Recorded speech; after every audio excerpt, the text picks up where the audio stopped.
Alright, looks like we're about ready to crack into the Altherm Group A. Top three running order from third fastest through to first. Rick Burt, 222, Warren Farr, number 15, and Blake Bryant with 3NZ.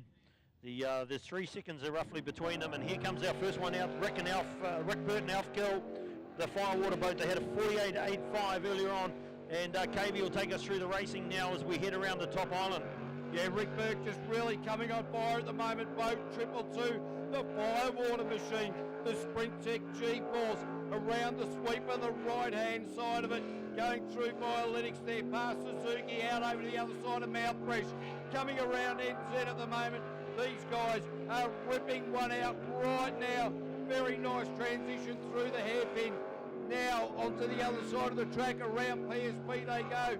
Rick Burke is looking very, very good at the moment. This is the all-important flip-flops. Great run through there, probably the best we've seen him go through there. Around to the sweeper, under the timing, and a 48.932. 48.932 is fractionally outside the 48.85 that they had earlier on. It's Warren Farr's turn. Now, can he get down close to Blake Bryant? At the moment, there's 3 seconds between them. Warren Farr has the 48.66, and you'd have to say Blake Bryant in the box seat with a 45.60, but we saw what happened to the Travis team earlier on. They had a travesty. That's a shame, but that's the way racing goes. That's right, and look, momentum is the fat lady's friend, and it's never over till the fat lady sings, and you know, you just never ever know, as you said, as we see Warren Farr coming out onto the track now. The man from Taupo, the fitter and turner, was third in the Group B in 2013. Ben Thomas from Mount Maunganui, the fitter, the welder. This is their last shot for the day.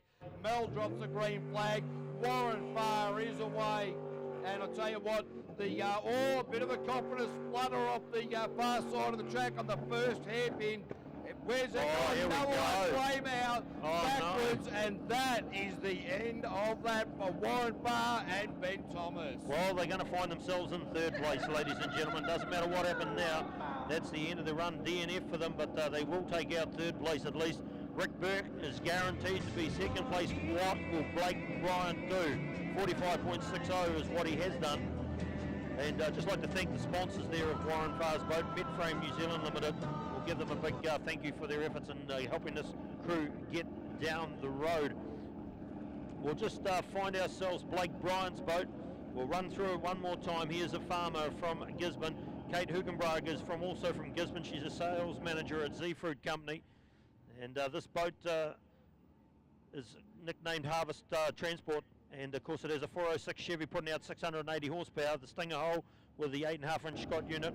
Harvest Transport, their sponsors, White Pointer Boats, Beers Signs, and Andrew Harvey Spray Painters, looking after the top boat on the track so far today as far as the Altherm Group A is concerned. Yeah, I tell you what, really disappointing there for Warren Farr.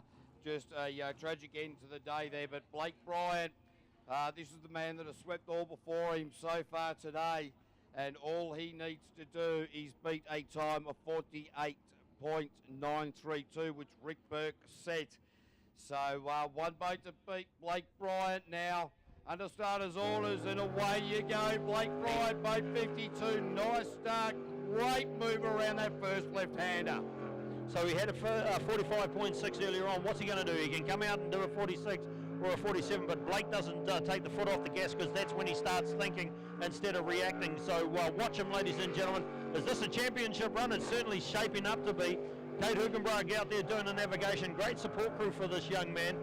Blake Bryant lines it up through the middle. Watch the right-hander right here. Good work, KB. Absolutely. Blake Bryant is not going to sit down and tickle this around. If he's going to take home the chocolates, he is going to do it in a fast and furious manner. There is no doubt about that. He lines it up. Look how busy he was on the steering wheel, getting that boat through there at kidney-wrecking speed. Blake Bryant across the line, 45.679.